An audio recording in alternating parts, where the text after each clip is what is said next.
नमस्कार दोस्तों, concrete learning में आपका स्वागत है। भोजन हमारे लिए कितना ज़रूरी है ये तो हम सभी जानते हैं। आपने एक कहावत भी सुनी होगी, पहले पेट पूजा फिर काम दूजा। भोजन खेतों से चलकर हमारी थाली तक पहुंचता है, लेकिन दोस्तों सभी इतने भाग्यशाली नहीं होते कि उन्हें भरपेट भोजन मिल सके।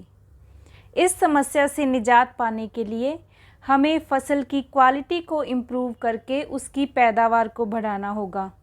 हमारे आज के सेशन में हम इसी संदर्भ में बात करेंगे। तो चलिए दोस्तों, आज के सेशन की शुरुआत करते हैं।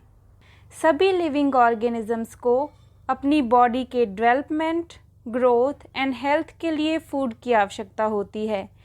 और फूड में हमें क्या मिलता है? हमें मिलते हैं proteins, carbs, healthy fats and vitamins. हमें ये फूड कहाँ से मिलता है? तो फ्रेंड्स, हमारे फूड के दो सोर्सेज हैं, प्लांट्स एंड एनिमल्स। और हम अक्सर न्यूज़पेपर में पढ़ते हैं कि एग्रीकल्चर और एनिमल हस्बेंड्री में फूड को इम्प्रूव करने के लिए लगातार एफ़र्ट्स किए जाते हैं। लगातार एफ़र्ट्स करना क्यों ज़रूरी है? क्या करंट लेवल पर होने वाले प्रोडक्शंस हमारे लिए काफ़ी नहीं हैं? इसका कारण है बढ़ती हुई जनसंख्या। इंडिया एक पॉपुलस कंट्री है और हमारी जनसंख्या 1 बिलियन से भी ज़्यादा है और ये लगातार बढ़ती ही जा रही है। और इस बढ़ती हुई आबादी के लिए हमें हर साल 1/4 अरब टन से भी ज़्यादा अनाज की आवश्यकता होगी। इतनी अधिक मात्रा में अनाज को पैदा करने के लिए हम क्या कर सकते हैं? तो फ्रेंड्स, हमारे दिमाग में एक पॉइंट आता है कि हम फार्मिंग के लिए ज़्यादा लैंड का यूज़ करके बहुत ज़्यादा अनाज को पैदा कर सकते हैं। लेकिन इंडिया में ऑलरेडी बहुत ज़्यादा मात्रा में खेती की जाती है। सो हमारे पास फार्मिंग के एरिया को इंक्रीज़ करने का कोई स्कोप नहीं है। इसलिए हमें क्रॉप्स और लाइव स्टॉक की प्रोडक्शन एफिशिएंसी पर ध्यान देना होगा। हमने पहले भी फूड डिमांड्स को देखते हुए फूड प्रोडक्शन को इंक्रीज़ करने के लिए बहुत सारे एफ़र्ट्स किए हैं और हमें उनमें सफलता मिली है। और वो एफ़र्ट्स हैं green revolution. Green revolution grain के प्रोडक्शन को इंक्रीज़ करने के लिए किया गया। इस रेवोल्यूशन से इनिशियली प्रोडक्टिविटी को इंक्रीज़ किया गया, जो एक बहुत ही अच्छा रिज़ल्ट था। लेकिन समय के साथ इसके कुछ बैड इफ़ेक्ट्स भी देखने को मिले, जैसे soil degradation and water pollution. इससे हमारा नेचुरल इकोसिस्टम डिसरप्ट हो गया, क्योंकि ग्रीन रेवोल्यूशन में क्रॉप यील्ड्स को एनहांस करने के लिए बहुत ज़्यादा मात्रा में सिंथेटिक फर्टिलाइज़र्स एंड पेस्टिसाइड्स का यूज़ किया गया। इस तरह की प्रैक्टिसेस से हमारे नेचुरल रिसोर्सेज पूरी तरह से डिस्ट्रॉय हो सकते हैं। इसलिए ये महत्वपूर्ण है कि हम अपने एनवायरनमेंट को डिस्ट्रॉय किए बिना फूड प्रोडक्शन को इंक्रीज़ कर सकें। सो हमें एग्रीकल्चर में सस्टेनेबल प्रैक्टिसेस की ज़रूरत है। हाई यील्ड्स को ऑब्टेन करने के लिए साइंटिफिक मैनेजमेंट प्रैक्टिसेस अपनाई जानी चाहिए। अब आपका क्वेश्चन होगा कि क्रॉप लैंड्स को इंक्रीज़ किए बिना हम फसलों की पैदावार को कैसे बढ़ाएं? चलिए इस क्वेश्चन का आंसर ढूंढते हैं। तो सबसे पहले हम देखते हैं कि कौन सी फसल से हमें क्या फ़ायदा होगा। सीरियल्स यानी कि अनाज, फॉर एग्ज़ाम्पल वीट, राइस, मेज़ एंड मिलेट्स, इन सभी अनाजों से हमें कार्बोहाइड्रेट मिलता है। पल्सेस यानी कि दालें, जैसे gram, pea, black gram, green gram, ये सभी प्रोटीन के सोर्स हैं। ऑयल सीड्स जैसे mustard, sesame, groundnut and linseed, इनसे हमें फैट्स मिलते हैं। और वेजिटेबल्स, स्पाइसेस एंड फ्रूट से हमें विटामिन्स एंड मिनरल्स मिलते हैं। पशुओं के चारे के लिए बारसीम, ओट्स एंड सूडान ग्रास का यूज़ किया जाता है। हमने बहुत सारी फसलों के बारे में बात की, इन सभी फसलों को ग्रो करने और अपना लाइफ साइकिल कंप्लीट करने के लिए अलग अलग climatic condition, temperature and photo period की रिक्वायरमेंट होती है। फोटो पीरियड का मतलब है कि प्लांट को कितने समय तक सनलाइट मिली। प्लांट की ग्रोथ एंड फ्लावरिंग के लिए ये टाइम ड्यूरेशन यानी कि फोटो पीरियड बहुत महत्वपूर्ण होता है और इसी कारण फसलों को अलग अलग सीज़न में उगाया जाता है। कुछ क्रॉप्स को रेनी सीज़न में उगाया जाता है और इस सीज़न को खरीफ सीज़न कहा जाता है। ये सीज़न जून से लेकर अक्टूबर तक होता है। इस सीज़न में पैडी, सोयाबीन, पिजन पी, मेज, cotton, green gram and black gram आदि फसलों को उगाया जाता है। कुछ क्रॉप्स को विंटर सीज़न में उगाया जाता है और इस सीज़न को रबी सीज़न कहा जाता है। ये सीज़न नवंबर से लेकर अप्रैल तक होता है और इस सीज़न में वीट, ग्राम, पीज, मस्टर्ड, लिनसीड आदि फसलों को उगाया जाता है। अगर हम फार्मिंग प्रैक्टिसेस की बात करें तो हम इसे 3 स्टेजेस में डिवाइड कर सकते हैं। चलिए देखते हैं कैसे।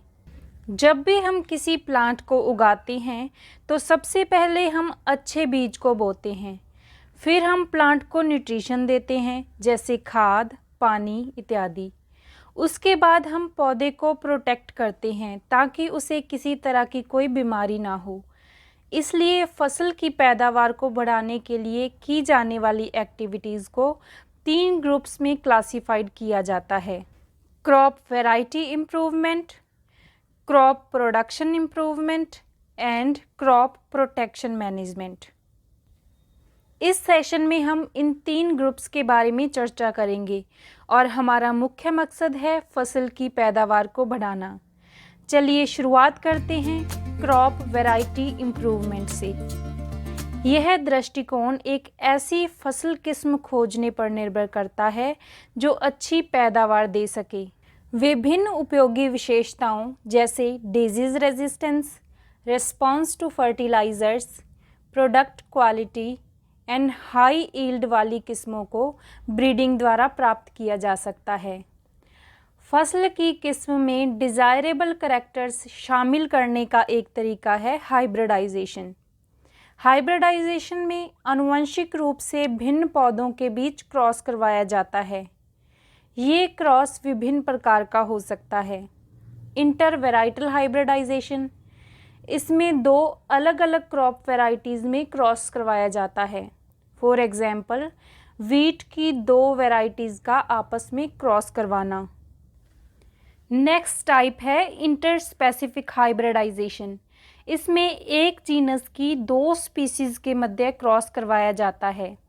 फॉर एग्जाम्पल, हम जीनस लेते हैं ब्रेसिका और इसकी 2 स्पीसीज़ लेते हैं, ब्रेसिका ओलेरेसिया एंड ब्रेसिका कंप्रेस्टिस। इनके बीच क्रॉस करवाकर ब्रेसिका नेपस को डेवलप किया गया। और नेक्स्ट थर्ड टाइप का हाइब्रिडाइजेशन है इंटरजेनेरिक हाइब्रिडाइजेशन। जब डिफरेंट जेनेरा में क्रॉस करवाया जाता है तो उसे इंटरजेनेरिक हाइब्रिडाइजेशन कहते हैं। और इस हाइब्रिडाइजेशन से रेफिनो ब्रेसिका को डेवलप किया गया, जिसे रेफिनस सेटाइवस और ब्रेसिका ओलेरेसिया में क्रॉस करवाकर बनाया गया।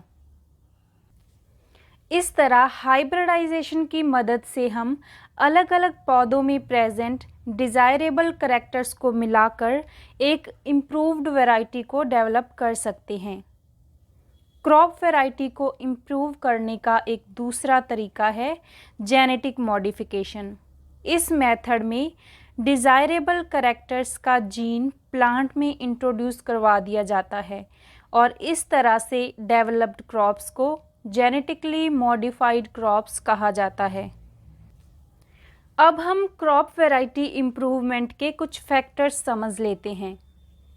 हमारी इम्प्रूव्ड वैरायटी ऐसी होनी चाहिए जो अधिक उपज दे सके, जिससे प्रति एकड़ फसल की उत्पादकता बढ़े। दूसरा फैक्टर हम देखते हैं कि हमारी क्रॉप की क्वालिटी अच्छी हो, यानी कि वीट की वैरायटी ऐसी हो जिसमें अच्छी बेकिंग क्वालिटीज़ हों। दालों की वैरायटी ऐसी हो जो हमें अच्छा प्रोटीन दे सके। ऑयल सीड से अच्छी मात्रा में ऑयल निकाला जा सके। एंड फ्रूट्स एंड वेजिटेबल ऐसी हों जिन्हें प्रिजर्व किया जा सके ताकि ट्रांसपोर्ट के दौरान होने वाले लॉसेस से बचा जा सके। और तीसरा फैक्टर है stress resistance. Biotic and abiotic stress से फसल की उत्पादकता में भारी गिरावट आती है। बायोटिक स्ट्रेस से तात्पर्य है डिजीज़, इंसेक्ट्स एंड निमेटोड से फसल को नुकसान होना, और एबायोटिक स्ट्रेस का मतलब है कि सूखा पड़ने, मिट्टी की लवणता, जल भराव, अधिक गर्मी व अधिक ठंड से फसल को नुकसान होना। हम रेजिस्टेंट वैरायटीज़ बनाकर इन स्ट्रेसेस से फसल को बचाकर उत्पादकता में वृद्धि कर सकते हैं। मैच्योरिटी ड्यूरेशन में बदलाव करके भी फ़ायदा हो सकता है। फसल की बुआई से कटाई तक की अवधि जितनी कम होगी, किस्म उतनी अधिक किफ़ायती होगी। छोटी समयावधि के कारण किसान एक साल में फसलों के मल्टीपल राउंड्स को ग्रो करवा पाएंगे, और शॉर्ट ड्यूरेशन के कारण फसल की लागत भी कम हो जाएगी। नेक्स्ट फैक्टर है वाइडर अडेप्टिबिलिटी। इसका मतलब है कि ऐसी वैरायटीज़ को डेवलप करना जो डिफरेंट इन्वायरमेंटल कंडीशन में भी प्रोडक्शन को स्टेबलाइज रख पाए। फिर एक ही किस्म को अलग अलग एरियाज़ में अलग अलग क्लाइमेटिक कंडीशन में ग्रो करवाया जा सकता है। डिज़ायरेबल कैरेक्टरिस्टिक्स वाली वैरायटीज़ डेवलप करके भी हायर प्रोडक्टिविटी को अचीव किया जा सकता है। फॉर एग्ज़ाम्पल, पशुओं के चारे वाली क्रॉप्स में टॉलनेस एंड प्रोफ्यूज ब्रांचिंग हों, और अनाज वाली फसलें ड्वार्फ हों, ताकि ऐसी फसलें कम न्यूट्रिएंट कंज्यूम करें। हमने एक पॉइंट को समझ लिया है जिसमें हमने देखा कि क्रॉप प्रोडक्शन को बढ़ाने के लिए अच्छी गुणवत्ता वाले पौधे कैसे तैयार किए जा सकते हैं। अब हम समझेंगे कि क्रॉप प्रोडक्शन को मैनेज कैसे किया जाता है। Nutrient management. जैसे कि हमें ग्रो करने के लिए फूड की ज़रूरत होती है, उसी प्रकार प्लांट्स को ग्रो करने के लिए एयर, वाटर एंड सॉइल की ज़रूरत होती है। इनसे पौधे को क्या मिलता है, चलिए समझते हैं। एयर से पौधे को मिलता है कार्बन एंड ऑक्सीजन, वाटर से मिलता है हाइड्रोजन एंड ऑक्सीजन, और सॉइल से प्लांट को मिलते हैं मैक्रोन्यूट्रिएंट्स, ऐसे न्यूट्रिएंट्स जो पौधे को कंपैरेटिवली ज़्यादा मात्रा में चाहिए, और वो हैं nitrogen, phosphorus, potassium, calcium, magnesium and sulphur. और उनको मिलता है माइक्रोन्यूट्रिएंट्स, ऐसे न्यूट्रिएंट्स जो पौधे को कंपैरेटिवली कम मात्रा में चाहिए, और वो हैं iron, manganese, boron, zinc, copper, molybdenum and chlorine. इन पोषक तत्वों की कमी होने से पौधे की ग्रोथ एवं रिप्रोडक्शन अफेक्ट होता है, और पौधा रोगों के प्रति अधिक संवेदनशील हो जाता है। उत्पादकता को बढ़ाने के लिए इन न्यूट्रिएंट्स को मैन्योर एंड फर्टिलाइज़र्स के रूप में मिट्टी में मिक्स किया जाता है। मैन्योर यानी कि खाद को animal excreta and plant waste के डीकम्पोजिशन से प्रिपेयर किया जाता है। अब हम समझते हैं मैन्योर के फ़ायदे। मैन्योर में न्यूट्रिएंट्स एंड ऑर्गेनिक मैटर होते हैं, जिससे सॉइल की फर्टिलिटी इंक्रीज़ होती है। इससे रेतीली मिट्टी की जल धारण क्षमता बढ़ती है, और चिकनी मिट्टी में पानी की निकासी में मदद मिलती है, जिससे मिट्टी में ज़्यादा पानी इकट्ठा नहीं होता है। इससे फार्म वेस्ट की रिसाइकलिंग हो जाती है, और ये हमारे एनवायरनमेंट को फर्टिलाइज़र्स के एक्सेसिव यूज़ से प्रोटेक्ट करती है। खाद का एक प्रकार है कंपोस्ट। कंपोस्ट को फार्म वेस्ट मटेरियल जैसे लाइव स्टॉक एक्सक्रीटा यानी कि cow dung, vegetable waste, domestic waste, sewage waste, straw and weeds यानी कि खरपतवार को मिलाकर पिट्स में डीकम्पोज किया जाता है। इसे कंपोस्टिंग कहते हैं। पौधे और जानवरों के कचरे के डीकम्पोजिशन प्रोसेस को तेज करने के लिए केंचुओं का उपयोग करके भी खाद तैयार की जाती है। इसे वर्मी कंपोस्ट कहा जाता है। खाद का एक और प्रकार है ग्रीन मैन्योर। फसल के बीज बोने से पहले सन हेम्प या ग्वार जैसे कुछ पौधों को उगाया जाता है और फिर उन्हें मिट्टी में मिला दिया जाता है। इस प्रकार ये हरे पौधे हरी खाद में बदल जाते हैं, जो मिट्टी को नाइट्रोजन और फास्फोरस से समृद्ध करने में मदद करते हैं। फर्टिलाइज़र्स कमर्शियली प्रोड्यूस किए जाने वाले प्लांट न्यूट्रिएंट्स हैं। फर्टिलाइज़र्स पौधे को nitrogen, phosphorus and potassium supply करते हैं। इनका उपयोग वेजिटेटिव ग्रोथ यानी लीव्स, ब्रांचेज एंड फ्लावर्स की ग्रोथ के लिए किया जाता है। फर्टिलाइज़र हाई कॉस्ट फार्मिंग का एक फैक्टर है। फर्टिलाइज़र्स का उपयोग केयरफुली किया जाना चाहिए। उपयोग करने से पहले व बाद के प्रिकॉशंस को ध्यान में रखना चाहिए और साथ ही फसल के लिए सही डोज एंड सही समय का ध्यान रखना चाहिए। हमारी क्रॉप लैंड्स पर फर्टिलाइज़र्स को यूज़ करने के डिसएडवांटेजेस भी देखने को मिलते हैं। कभी कभी अधिक सिंचाई के कारण फर्टिलाइज़र्स बह जाते हैं और पौधे द्वारा पूरी तरह से अवशोषित नहीं हो पाते और ये एक्सेस फर्टिलाइज़र्स वाटर पॉल्यूशन का कारण बनते हैं। अगर किसी एरिया में फर्टिलाइज़र्स को लगातार यूज़ किया जाए तो सॉइल फर्टिलिटी यानी कि मिट्टी की उर्वरता नष्ट हो सकती है, क्योंकि मिट्टी में ऑर्गेनिक मैटर की आपूर्ति नहीं हो पाती। फर्टिलाइज़र्स के यूज़ से सॉइल में पाए जाने वाले माइक्रो ऑर्गेनिजम्स को भी नुकसान होता है। क्रॉप प्रोडक्शन में ऑप्टिमम ईल्ड का लक्ष्य रखते समय मिट्टी की उर्वरता बनाए रखने के लिए फर्टिलाइज़र्स के short term benefits and manure के लॉन्ग टर्म बेनिफिट्स पर विचार किया जाना चाहिए। ऑर्गेनिक फार्मिंग के बारे में तो आप जानते ही होंगे कि ये एक ऐसा फार्मिंग सिस्टम है जिसमें फर्टिलाइज़र्स, हर्बिसाइड्स, पेस्टिसाइड्स जैसे केमिकल का यूज़ नहीं किया जाता। ऑर्गेनिक फार्मिंग सिस्टम में ऑर्गेनिक मैन्योर का यूज़ किया जाता है। ब्लू ग्रीन एल्गी से प्रिपेयर किए गए बायो फर्टिलाइज़र्स का उपयोग किया जाता है। नीम लीव्स एंड टर्मरिक को ग्रेन स्टोरेज के लिए बायो पेस्टिसाइड की तरह यूज़ किया जाता है। हेल्दी क्रॉपिंग सिस्टम का यूज़ किया जाता है, जैसे कि mixed cropping, intercropping, crop rotation आदि। ये क्रॉपिंग सिस्टम्स न्यूट्रिशन प्रोवाइड करवाने के अलावा इंसेक्ट, पेस्ट एंड वीड को कंट्रोल करने में भी फ़ायदेमंद होते हैं। हमने क्रॉप प्रोडक्शन मैनेजमेंट में न्यूट्रिएंट मैनेजमेंट को समझा। अब हम समझेंगे इरिगेशन सिस्टम। इंडिया के ज़्यादातर एरियाज़ में फसल की सफलता मानसून पर आधारित होती है, इसलिए ख़राब मानसून क्रॉप फेलियर का कारण बनता है।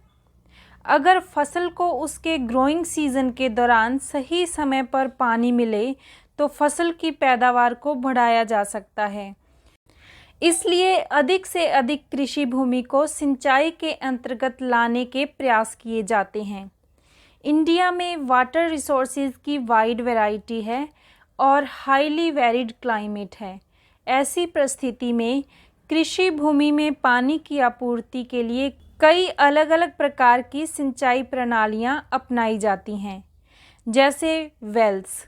ये दो प्रकार के होते हैं, dug well and tube well. Dug well में अर्थ के वाटर बियरिंग स्ट्रेटा से वाटर कलेक्ट होता है एंड ट्यूब वेल्स में डीपर स्ट्रेटा से पानी को खींचा जाता है। नेक्स्ट इरिगेशन सिस्टम है कैनाल सिस्टम। यह एक व्यापक सिंचाई प्रणाली है। कैनाल्स वाटर रिजर्वॉयर से या रिवर से वाटर रिसीव करती हैं। मेन कैनाल ब्रांच कैनाल्स में डिवाइड हो जाती है और ब्रांच कैनाल्स आगे डिस्ट्रीब्यूटरी कैनाल्स में बंट जाती हैं, जो कि क्रॉप फील्ड्स तक पहुंचती हैं। नेक्स्ट सिस्टम है रिवर लिफ्ट सिस्टम। जो क्रॉप फील्ड्स नदियों के पास होते हैं, उन फील्ड्स में पंप का यूज़ करके डायरेक्ट नदी का पानी फसलों में छोड़ दिया जाता है। वाटर टैंक, इसका यूज़ बहते हुए पानी को स्टोर करने के लिए किया जाता है। इससे फसल की उचित समय पर सिंचाई की जा सकती है। फार्मिंग के लिए पानी की उपलब्धता बढ़ाने के लिए रेन वाटर हार्वेस्टिंग की जाती है। इसके लिए स्मॉल चेक डैम्स बनाए जाते हैं। ये चेक डैम्स बारिश के पानी को बहने से रोकते हैं और ग्राउंड वाटर के लेवल को बढ़ाते हैं। ये सॉइल इरोजन यानी कि मिट्टी के कटाव को भी कम करते हैं। क्रॉप प्रोडक्शन में हमने न्यूट्रिशन और इरिगेशन को समझा। अब हम क्रॉपिंग पैटर्न्स को समझेंगे। मैक्सिमम बेनिफिट के लिए फसल उगाने के विभिन्न तरीकों का उपयोग किया जा सकता है। क्रॉपिंग पैटर्न का एक प्रकार है mix cropping. Mix cropping system में एक ही स्थान पर एक समय में 2 या 2 से अधिक फसलों को बोया जाता है। मिक्स्ड क्रॉपिंग में हम फसलों के अलग अलग कॉम्बिनेशंस बना सकते हैं, जैसे वीट के साथ ग्राम, वीट के साथ मस्टर्ड या ग्राउंडनट के साथ सनफ्लावर। मिक्स्ड क्रॉपिंग में अगर एक क्रॉप फेल हो जाए तो दूसरी फसल से फ़ायदा लिया जा सकता है। जब एक निश्चित पैटर्न में 2 फसलों को उगाया जाता है तो उसे इंटरक्रॉपिंग कहा जाता है। इंटरक्रॉपिंग में हम सोयाबीन के साथ मेज को एंड फिंगर मिलेट के साथ काउपी को यानी रागी के साथ लोबिया को उगा सकते हैं। इंटरक्रॉपिंग में न्यूट्रिएंट्स का मैक्सिमम यूटिलाइजेशन हो जाता है, क्योंकि 2 फसलें अपना अलग टाइप का न्यूट्रिशन लेती हैं। इंटरक्रॉपिंग का यूज़ करके पेस्ट एंड डिजीज स्प्रेडिंग से भी बचा जा सकता है। इस तरह दोनों फसलें बेहतर उपज दे सकती हैं। क्रॉप रोटेशन के बारे में तो आप जानते होंगे कि एक ही ज़मीन पर एक ही प्रकार की फसलें न उगाकर बदल बदल कर फसल बोने को क्रॉप रोटेशन कहा जाता है। मॉइस्चर एंड इरिगेशन फैसिलिटीज़ को देखते हुए डिसाइड किया जाता है कि अगली फसल कौन सी होगी। अगर क्रॉप रोटेशन को सही ढंग से किया जाए तो एक साल में 2 या 3 फसलों को अच्छी उपज के साथ प्राप्त किया जा सकता है। सबसे पहले हमने क्रॉप की वैरायटी इम्प्रूवमेंट को समझा। उसके बाद हमने क्रॉप प्रोडक्शन इम्प्रूवमेंट की बात की और अब हम समझेंगे क्रॉप प्रोटेक्शन मैनेजमेंट को। खेत की फसलें बड़ी संख्या में खरपतवार, कीटों और बीमारियों से संक्रमित होती है। अगर उचित समय पर खरपतवार और कीटों पर नियंत्रण नहीं किया जाए तो ये फसलों को इतना नुकसान पहुंचा सकते हैं कि अधिकांश फसल नष्ट हो सकती है। वीड यानी खरपतवार फसल के बीच उगने वाले अवांछित पौधे होते हैं। पार्थीनियम यानी गाजर घास, साइपेरिनस एंड ज़ैंथियम खरपतवार के एग्जाम्पल हैं। ये मुख्य फसल के साथ फूड, स्पेस एंड लाइट के लिए कंपटीशन करते हैं।